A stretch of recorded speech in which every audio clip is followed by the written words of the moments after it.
Speaker, I move the second reading amendment as circulated in my name. I give you the call. Thank you, Deputy Speaker. I rise to speak in support of the creation of an independent Parliamentary Standards Commission Bill 2024. The legislation represents an essential step towards addressing the deep-rooted issues that have plagued our parliamentary workplace for too long, and I commend the work of the Parliamentary Leadership Task Force, including the member for Warringah, in getting us to this point. Deputy Speaker, like many Australians, I've been appalled by the reports and revelations about conduct in Parliament over the last few years. Kate Jenkins' Set the Standard report shone a stark light on the toxic culture that had been allowed to fester within these very walls, revealing a workplace where inappropriate behaviour, including sexual harassment, bullying and assault, was allowed to proceed unchecked. Her report found that Parliament had become a breeding ground for misconduct, particularly against women, who were underrepresented in senior roles and often subject to gendered discrimination in the workplace. As one woman interviewed for the inquiry lamented, "It's a man's world and you are reminded of it every day, thanks to the looks up and down that you get, to the representation in the parliamentary chambers, to the preferential treatment politicians give senior male journalists." This male-dominated culture, described by Jenkins as testosterone-fuelled, allowed a dangerous sense of entitlement to flourish. The report recounts the harrowing experience of one individual who recalled, "The MP sitting beside me leaned over. Also thinking he wanted to tell me something, I leaned in. He grabbed me and stuck his tongue down my throat. The others all laughed. It was revolting and humiliating." Such behaviour is not only unacceptable, but is an indication of how far removed this workplace had become from the values of respect and equality that we, as representatives of the Australian people, are meant to uphold.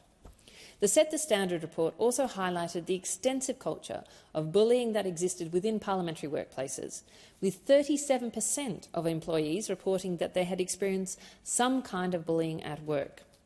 One individual shared the disheartening advice they'd received.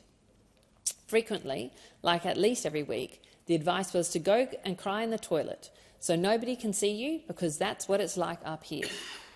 Even more alarmingly, over half the people in the Commonwealth parliamentary workplaces reported experiencing at least one incident of either bullying, sexual harassment or sexual assault. And a staggering 77% said they'd witnessed, experienced or heard about such behaviour. These statistics paint a grim picture of our parliamentary workplace. They reveal a culture that not only fails to protect its workers, but also perpetuates harm. As one individual described, "Aspiring male politicians who thought nothing of, in one case, picking you up, kissing you on the lips, lifting you up, touching you, pats on the bottom, comments about appearance, the usual. The culture allowed it." Such casual references to such deeply inappropriate behaviour highlight a deeply troubling normalisation of this kind of misconduct. But, Deputy Speaker, one of the most damning findings of the Set the Standard report was that parliamentarians who engaged in misconduct were often not held to account. As one participant put it, "There are no ramifications for bad behaviour because there are no risk of MPs getting fired or otherwise being held accountable for their actions." This glaring lack of accountability is unacceptable. It undermines public trust in our institution and tarnishes the reputation of our democracy. Deputy Speaker, the findings of the Set the Standard report sent shockwaves through my community, and they demand immediate and comprehensive action. It is clear that the status quo cannot continue. We need to create a parliamentary workplace that is safe, respectful and inclusive, where misconduct is not tolerated and where those who perpetuate it are held to account. This is not only about justice for those who have suffered in the past, but a necessary step towards restoring the public's faith in our political system.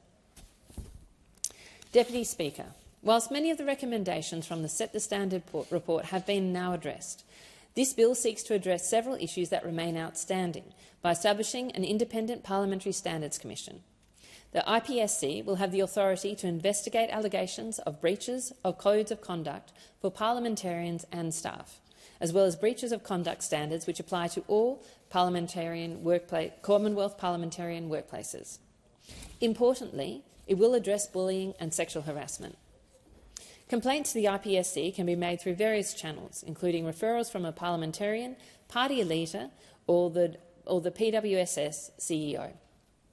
A single investigating commissioner will determine whether an investigation should commence, with protections in place to deal with frivolous complaints or those which should be addressed under other laws. After an investigation, IPSC will make findings on whether a person has engaged in misconduct and impose or recommend sanctions. Deputy Speaker, this bill is a critical step forward in addressing misconduct in parliamentary workplaces. It sends a clear message that inappropriate behaviour will no longer be tolerated, and those who can engage in misconduct will be held accountable. However, I have two key concerns with the legislation. First, when it comes to the most serious instances of misconduct, this bill only partially implements Recommendation 22 of the Set the Standard report. The Set the Standard report recommended the IPSC should have the power to recommend specific sanctions in relation to parliamentarians that had engaged in misconduct. But this is not fully provided for under this legislation. Where there is a less serious breach of the code, the IPSC will have the power to determine and impose sanctions on parliamentarians, such as a reprimand or requirement to undertake training. But where the IPSC determines that a breach justifies serious sanctions, it will have to refer the matter to the Privileges Committee, who will then determine the relevant sanction and in turn recommend it to Parliament. As a result, there will be no mechanism for the IPSC to recommend sanctions against parliamentarians for the most serious breaches of the Code of Conduct. This is concerning and creates the risk that the most serious offences could go unpunished or indeed be covered up for political expediency. Now, I have the utmost respect for the Privileges Committee, and I believe it will do its job well. But we are operating on trust here, without a legislative backstop. And trust is not well, and the community doesn't have high trust in many of the institutions we hold dear at this stage. I therefore urge the government to look again at this issue and to ensure that there is appropriate transparency in the case of the most serious breaches of the Code. Without this, the IPSC will not meet public expectations of reform. Deputy Speaker, the second limitation of this bill is that it does not address conduct within the parliamentary chamber, and my second reading amendment goes to this point. The current Code of Conduct requires parliamentarians to treat people with dignity, courtesy, fairness and respect. But the conduct of parliamentarians in this House of Representatives chamber, especially during question time, frequently falls well short of these standards. There is no other workplace where shouting, mocking and hurling insults is not only tolerated but celebrated. At times, this House is more like a sporting event than a place of serious discussion of the laws and the most important issues facing this country. I recall an instance during question time where a parliamentary colleague shouted, "Rip him another one," in the middle of a debate. On another occasion, I left the chamber after question time and two members of the public came up and asked me, "Is it always like that?" They were so stunned by the behaviour they witnessed. And today, we had members of the public who were leaving the gallery and making obscene hand gestures towards the Parliament. But the behaviour in this place, I think, encourages this sort of behaviour. It says, hey, that's okay. This is the sort of behaviour that is expected in this place, that made them think that was okay. There are so many other examples that I could cite. And indeed, since May 2022, politicians have been thrown out of the chamber over 200 times. I've heard of politicians boasting, particularly on the coalition side, boasting of how many times that they have been thrown out. Like this is some sort of, badge of honour. This is disgusting. We have young people in this chamber almost every single day looking down at this chamber as an example of how to have conversations about the most important issues of the day, and they're competing with each other to be thrown out. It does nothing to support constructive discussion and social cohesion at a time when we are struggling so hard to disagree well as a country.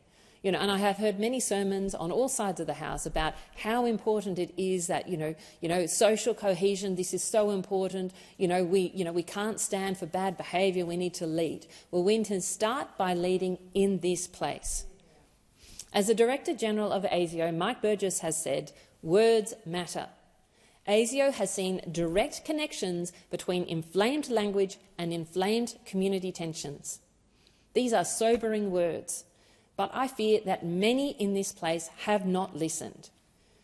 My community at this point in time is feeling these inflamed tensions more than most, but at a time where we desperately need to bring people together, where we desperately need to be listening respectfully to each other, to holding deep emotions and deep conviction, but still be able to listen and learn from each other.